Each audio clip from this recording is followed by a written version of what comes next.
semuanya, perkenalkan nama saya Rahmatia Caco dari Universitas Hairun, Fakultas Ekonomi dan Bisnis, Prodi Akuntansi. Di video kali ini saya menjelaskan sedikit mengenai tentang teknik analisis data dalam metode fenomenologi. Metode fenomenologi adalah pendekatan penelitian kualitatif yang bertujuan untuk memahami pengalaman subjektif individu terhadap suatu fenomena. Analisis data dalam fenomenologi berfokus pada interpretasi mendalam terhadap pengalaman partisipan untuk menemukan makna dan esensi dari fenomena tersebut.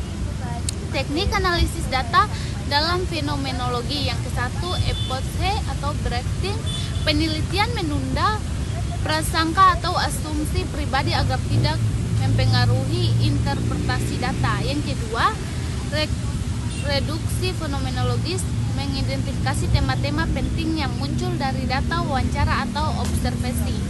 Menyusun deskripsi pengalaman subjektif berdasarkan perspektif partisipan. Yang ketiga, variasi imaginatif, menganalisis data dari berbagai sudut pandang untuk memahami struktur makna yang mendasari pengalaman individu. Yang keempat, sintesis makna dan esensi, menyusun kesimpulan dari makna yang ditemukan dan menggambarkan esensi pengalaman fenomenologi secara keseluruhan.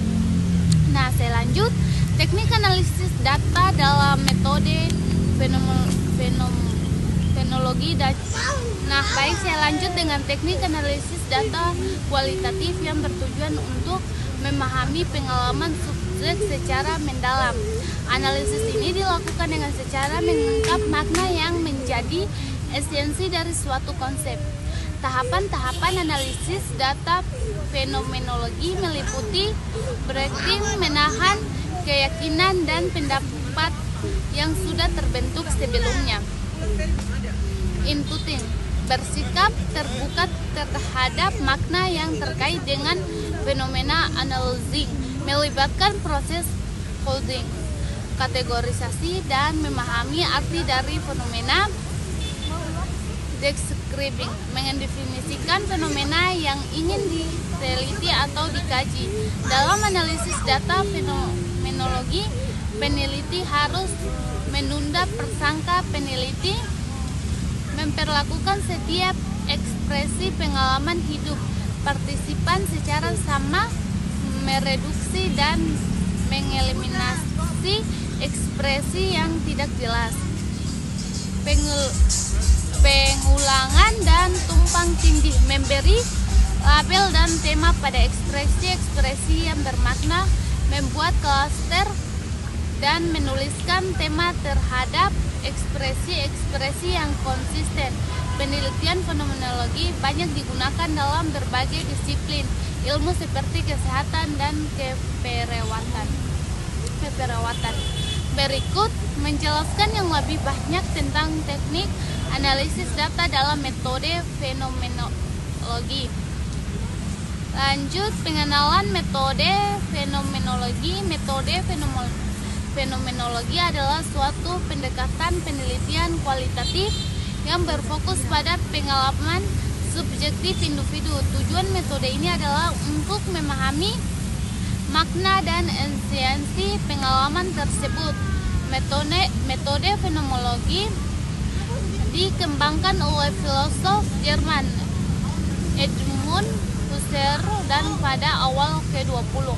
Langkah-langkah analisis data berikut adalah langkah-langkah analisis data dalam metode fenomenologi. Yang ke-1,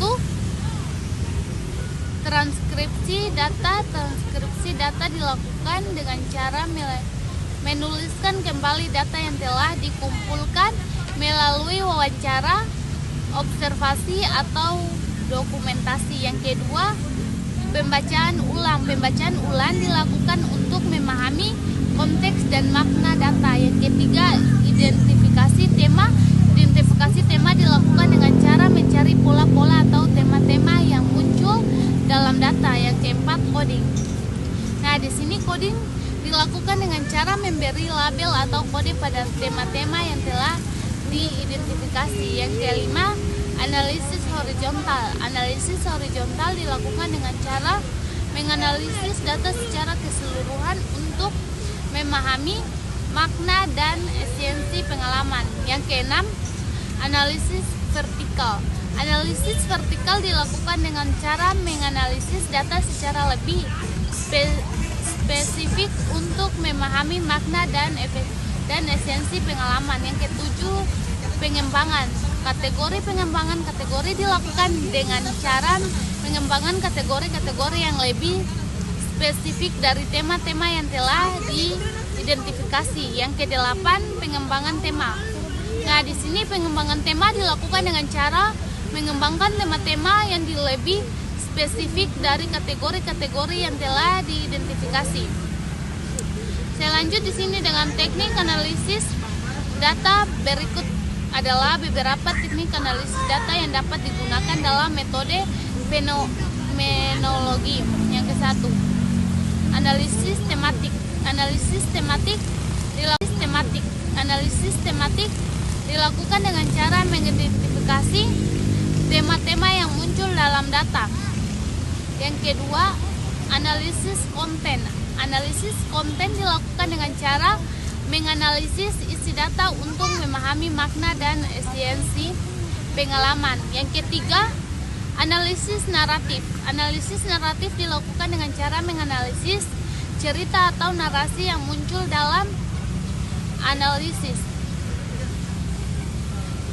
Yang keempat, analisis fenomenologis. Analisis fenomenologis dilakukan dengan cara menganalisis data untuk memahami makna dan esensi pengalaman secara lebih mendalam.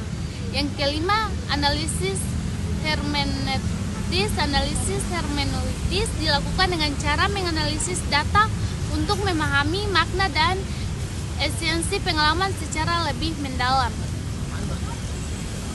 Nah, saya lanjut kelebihan dan kekurangan. Berikut adalah kelebihan dan kekurangan metode fenomenologi.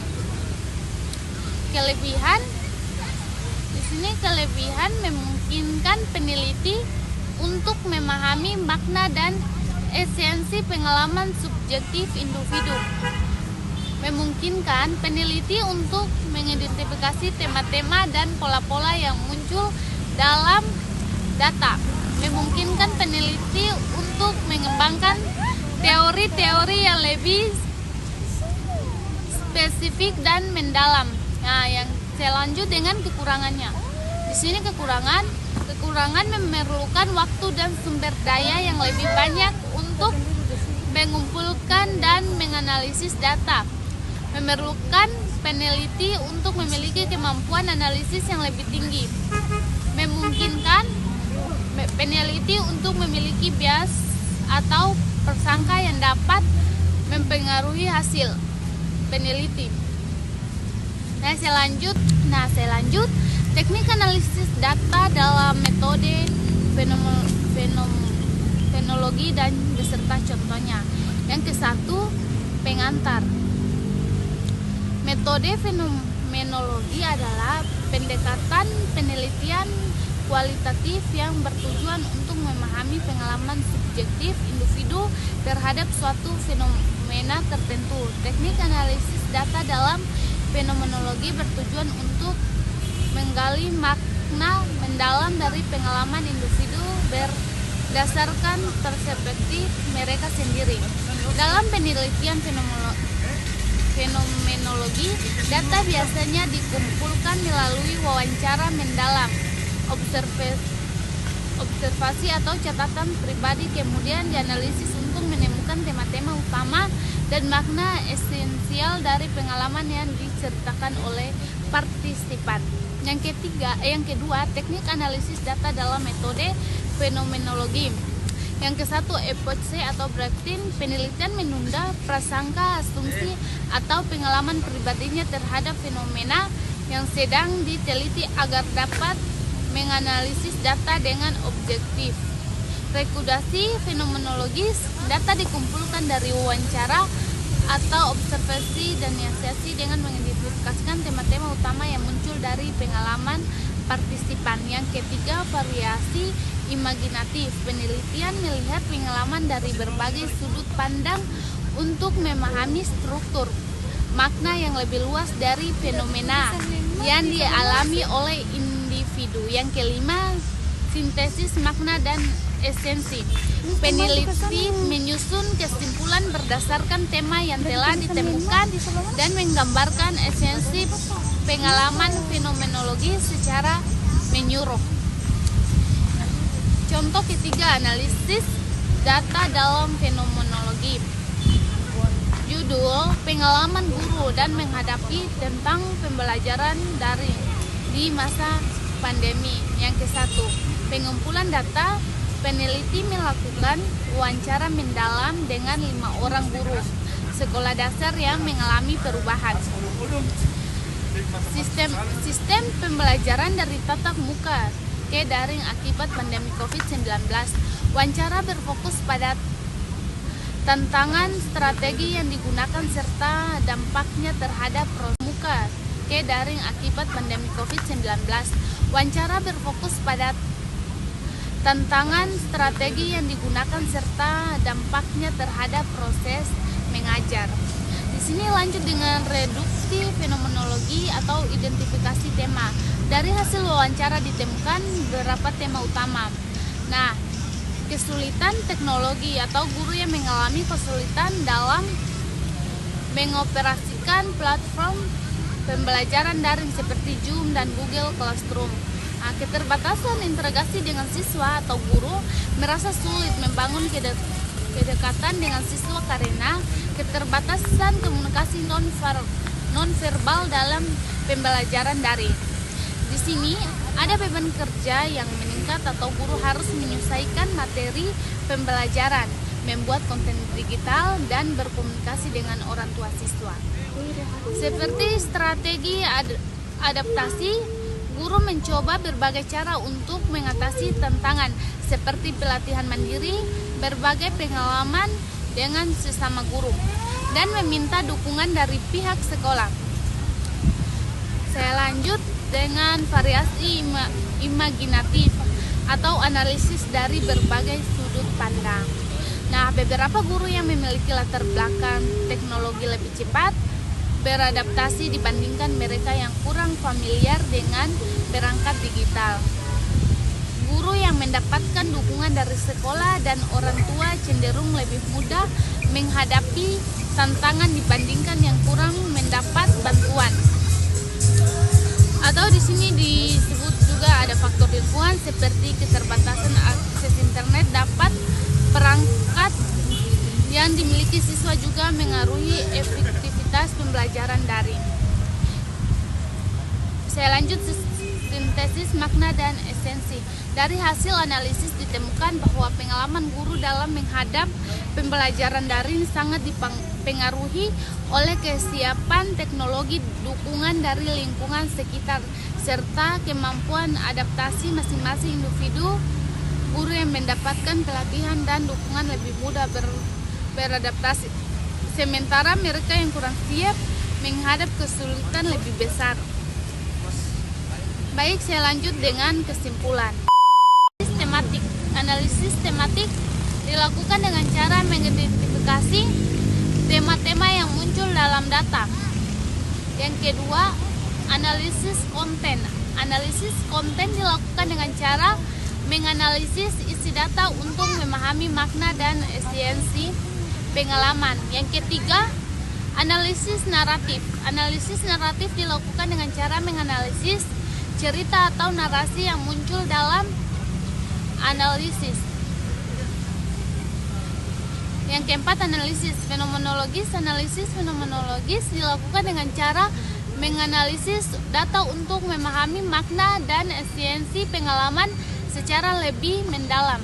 Yang kelima, analisis hermeneutis. Analisis hermeneutis dilakukan dengan cara menganalisis data untuk memahami makna dan esensi pengalaman secara lebih mendalam.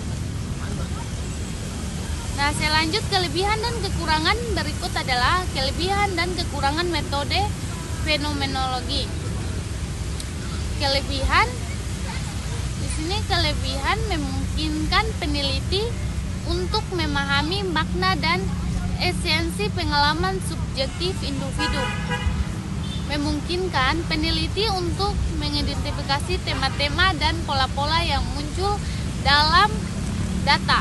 Memungkinkan peneliti untuk mengembangkan teori-teori yang lebih spesifik dan mendalam. Nah, yang selanjut dengan kekurangannya.